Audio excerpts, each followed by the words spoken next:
This is Faith Encouraged with Father Barnabas Powell. Homilies designed to help you live a purposeful and faith-filled life in Jesus Christ. Here's Father Barnabas. Last Sunday, we heard the good news that it's never too late. This Sunday, we hear the bad news that, well, maybe not so much.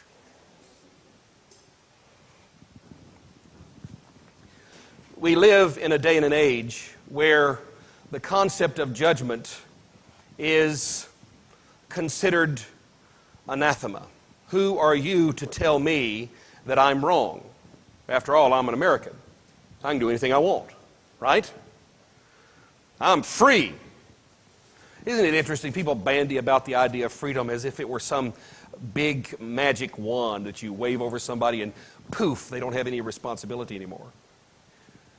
The idea of freedom, ladies and gentlemen, in fact, let me give you this. This is free. It's not even part of the homily, but I just thought I'd toss it in there for added value.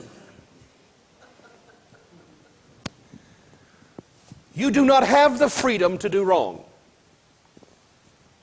Because in doing wrong, you make yourself a slave. So therefore, there is no such thing as the freedom to do wrong. You don't have the freedom to do wrong. No one has freedom to do wrong. Ever.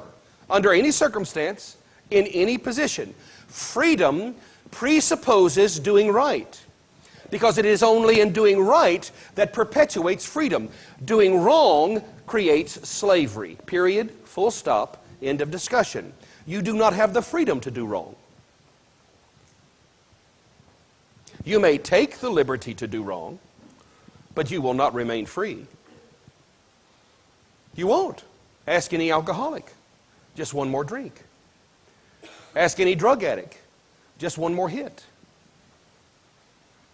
Ask any religious person. Oh, no, wait a second. Although I think it fits. Addiction is addiction. I don't care what drug you happen to be using.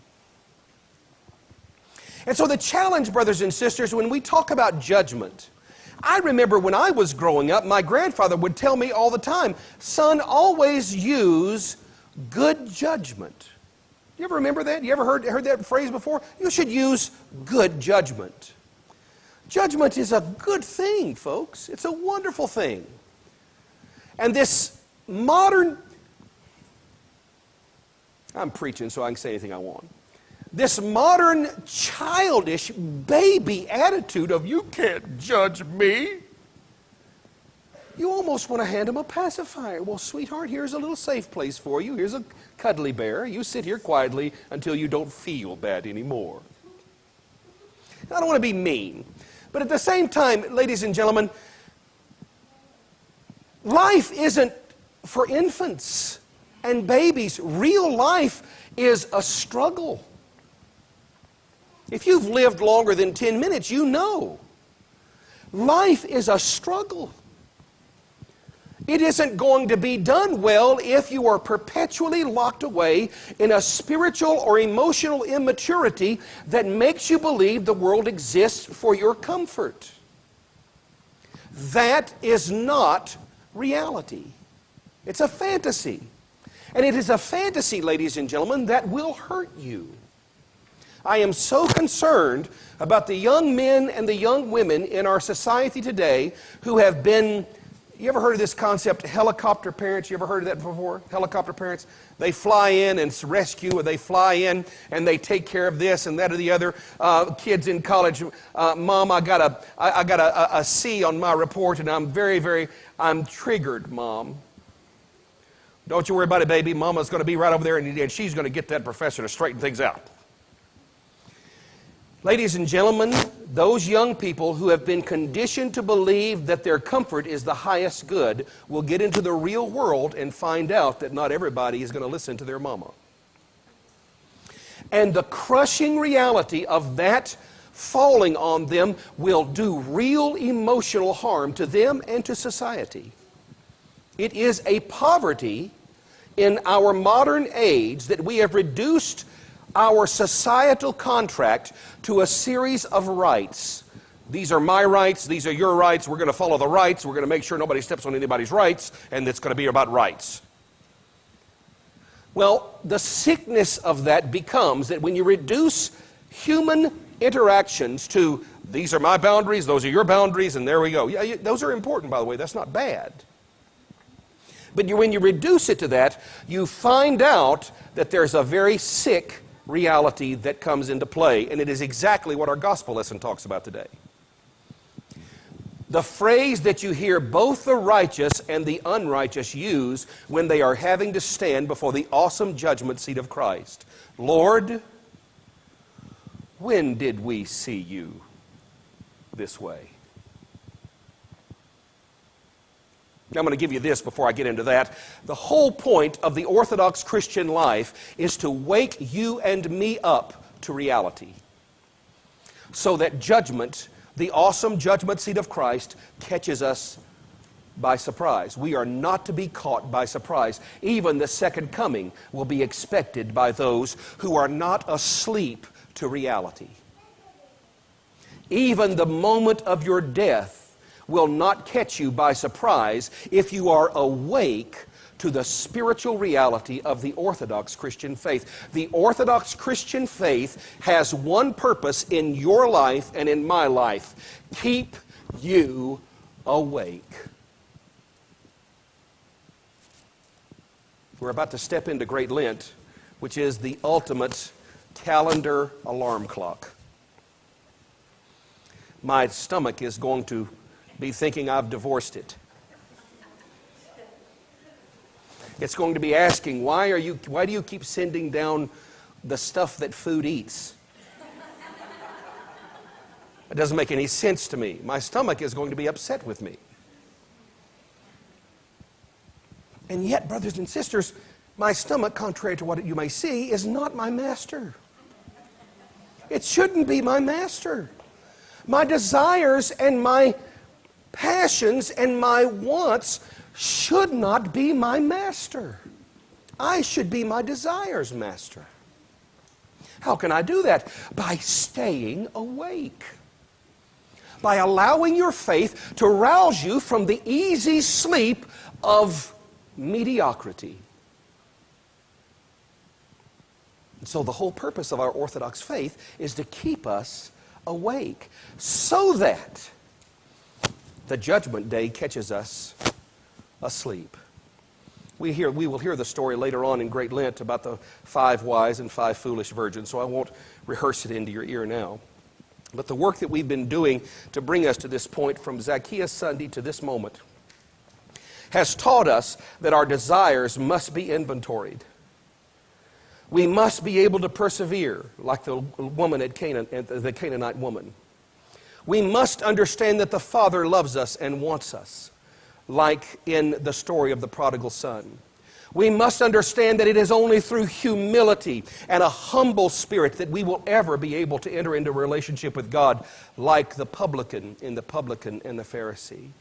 And now the church brings us on this Meat Fair Sunday to the Last Judgment. And the phrase that both groups use, "When did we see you?"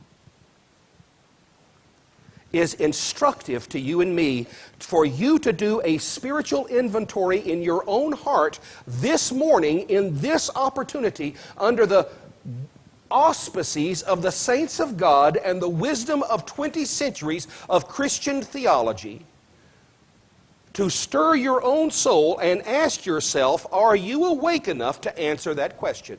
When did we see you? And Jesus, brothers and sisters, the world I came from was a world of theological speculation, theological contemplation. We would think great thoughts and talk about the anti-disestablishmentarian. No, that's not what we talked about. We would talk about all kinds of things like God's foreknowledge, or we would talk about God's personhood in His, that He knows everything. He is, and He's everywhere present. He's everywhere. And we would contemplate those big theological concepts and ideas. And that's not a bad thing, folks. Don't get me wrong.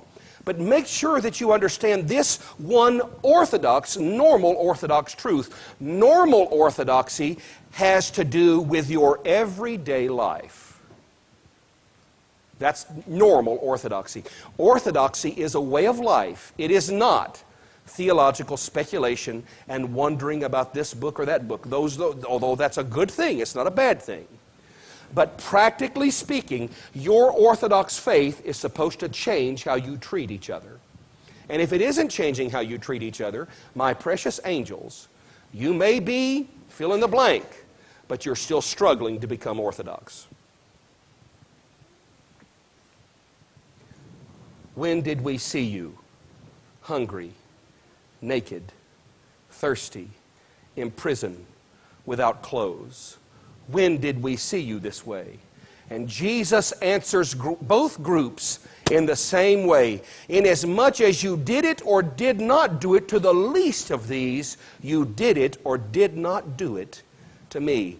The judgment seat of Christ is going to be an inventory of how you treated people around you.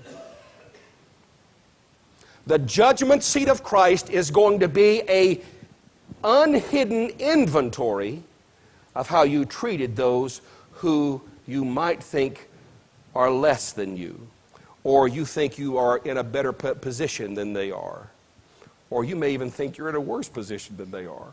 How you reacted to men and women around you is going to be the criteria of the last judgment. Now, I don't know about you. Let's just go ahead and say what's really hanging in the air. I'm feeling a little uncomfortable. I'm just going to be honest. This truth shakes me up. Because, brothers and sisters, there are times when I am thoughtless about who I'm dealing with around me. There are times when I fail to see Jesus Christ in one of the least of these, my brethren. I fail to see Jesus Christ in that person who disagrees with me politically. I fail to see Jesus Christ in that person from a different educational spectrum. I fail to see Jesus Christ in that person who is in a different economic situation than I am.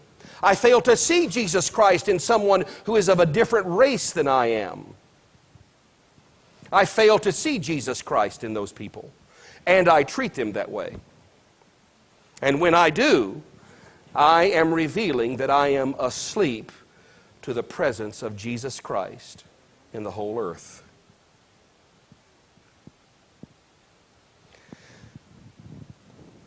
Now, before we leave this homily thinking, oh, woe is me, and that's basically, that's a pretty smart reaction if you're paying any attention at all. I mean, if you don't think you have any sin, then you're sitting back going, yeah, I'm glad I'm not like he is.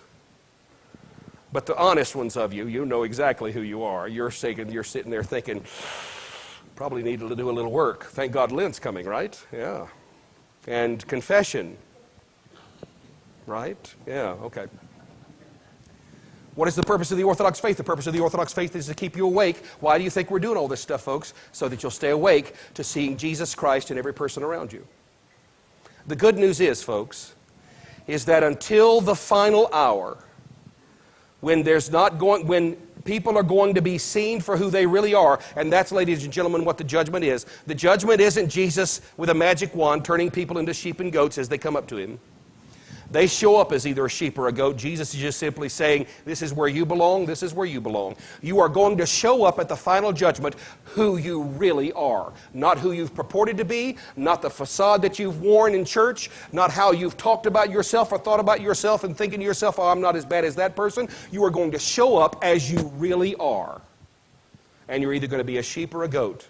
And a sheep is the one who says, yes, master, and the goat says, I want my own way. And as C.S. Lewis said, on the last day, it will only be one situation. You either will look at Jesus and say, Lord, not my will, but thine be done, or Jesus is going to look at you and say, not my will, but thine be done. And Jesus will separate the sheep from the goats, and everybody will be in their proper place.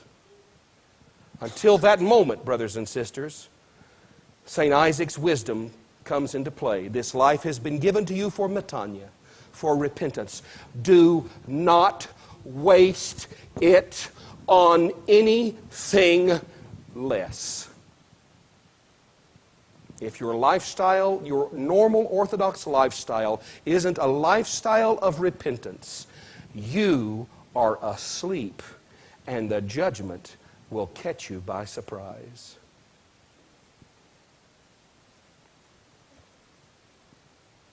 The rhythm of faith that is normal orthodoxy keeps you spiritually awake. Your ability or willingness to embrace that lifestyle is a testimony of whether you're serious about being orthodox or if it's just a decoration.